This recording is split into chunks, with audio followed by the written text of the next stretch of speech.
This is probably the nerdiest video I will ever make, and I made some pretty nerdy videos in the past, but this takes the cake. We're gonna talk about which operating system is the best, and I've come to the conclusion. I've been in the IT field for 11 years now, and even before that, I worked on computers, and I was a PC fanboy. Played with Linux, played with Mac OS, and I come to the conclusion that all operating systems suck. I mean, all of them suck. All of them have good things as well. Let's start with Windows. Windows has been around for a while, so obviously the biggest weakness that it has is because it's been around for so long. It's the operating system with most malicious software aimed to it.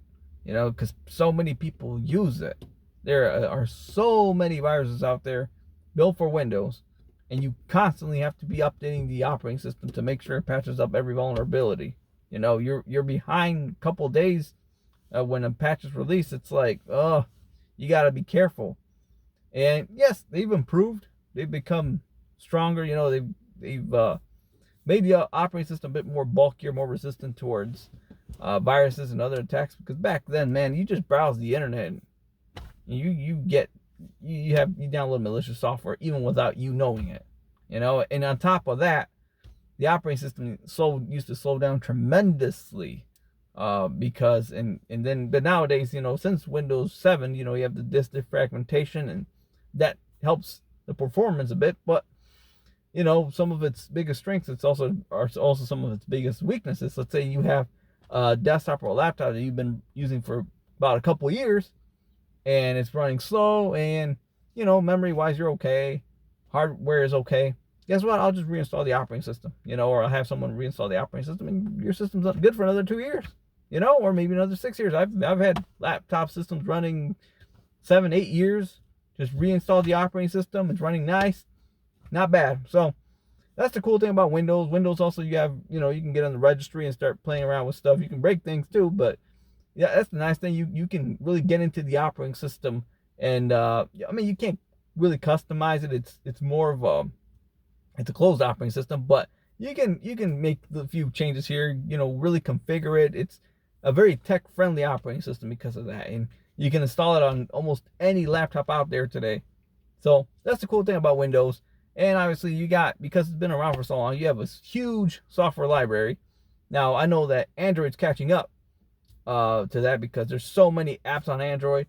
But I mean, if you want to do gaming, PC, having the Windows operating system is the default. Or even if you want to do video editing, I know Mac, the Apple operating system's always been big on graphic design and video editing. But hey, there's just as much software, if not more, on the Microsoft Windows side. So that's Windows. It sucks because it has so many vulnerabilities, but at the same time, you can configure it. You go deep into it. It's very tech friendly.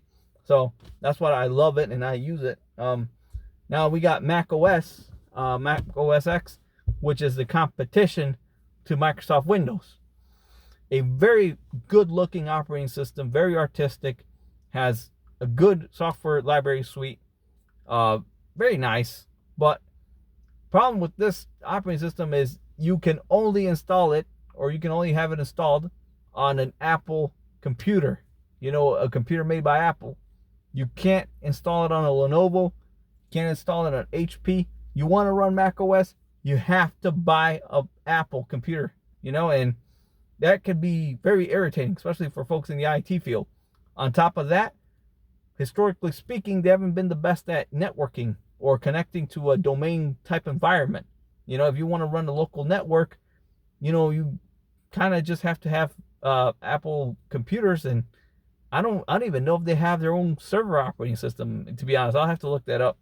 But I'm pretty sure most of Apple runs Ubuntu servers or some sort of Linux servers, because I don't think they have a server operating system as well, like Microsoft does.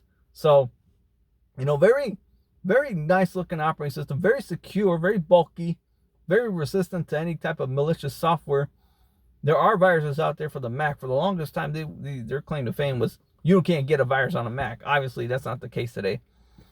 Very nice operating system, but very limited, especially for people who are in the IT field and want to dig in and customize and try to configure it differently, no, it is closed off. It is, you this is what you see is what you get, and if you have problems, you go to the Apple store. And if it's getting too old, it's not like, oh, we'll just reinstall the operating system. We're gonna keep running it as long as we can. No, no, no. They're gonna encourage you to buy the newer stuff. They're gonna be like, this is getting kind of old. What about the new stuff? It's a little hard. I mean, it's fun playing around with the Macs, and they do have a limited software library. I mean, they have nice, but it is limited because not every piece of software out there is made for it. But things are changing because a lot more apps are just running on the web, and that's going to be the future.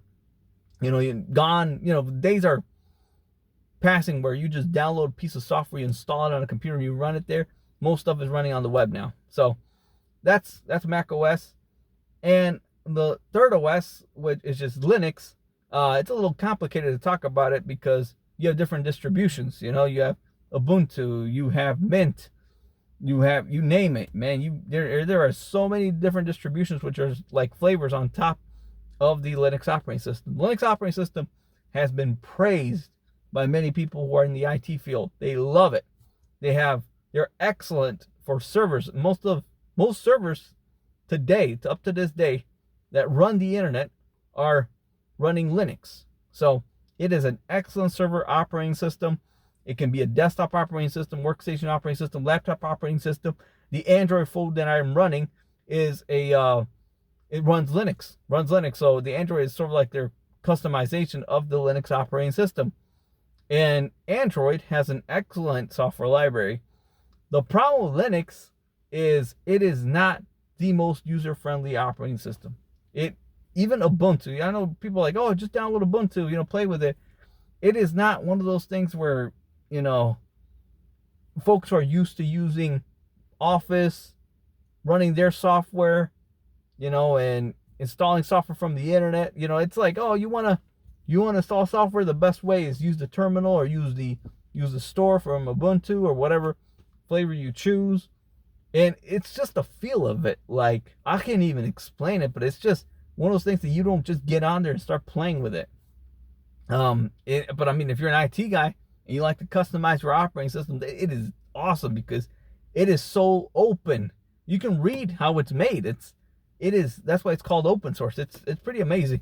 And the Android, which is like the flavor, I think the Android is probably the most user-friendly operating system that is based on Linux. It is one of the few operating systems from Linux that you can actually run and start playing with it. That's very user-friendly. But I don't even know if they have one for workstations or if it's easy to install on a workstation. But yeah, I think Linux is the biggest limitation Linux has is for the average Joe who wants to use it use the operating system. So excellent for IT, excellent for server based, but for each individual user, maybe not the best. Even I've been using Android phone for almost 8 years now, and still sometimes I'm like, man, why is this feature here? Why is it so hard to do this? It's like I see the limitations. I see the limitations. I see the limitations when it comes to user experience. So that is a limitation. And all this to say, man, every operating system has its ups and downs. I'm glad we're done with the whole Mac versus PC war because it doesn't make any sense, to be honest. They're both different operating systems and they both have their strengths and their weaknesses. And I think the user is the bigger one, that is the one who decides what's best for them. It's not what's best operating system, it's what gets the job done for each individual. So now in the future, what's it going to be like? Because almost everything is just going to be running on a browser. You really don't have to install. I'm pretty sure you're not going to install most of your apps on your phone anymore. You're just going to run stuff from a browser, because everything is just going so web based, including everything that's on your system. So you might not have to install as many programs on your Windows operating system or on your Mac OS. It's probably everything's just going to be running off the cloud, And this is where we're going. And if that's the case, the underlying operating system might not be as important anymore in the future. So we'll see how it goes. But all operating systems are awesome, but they all suck at the same time. All right, bye.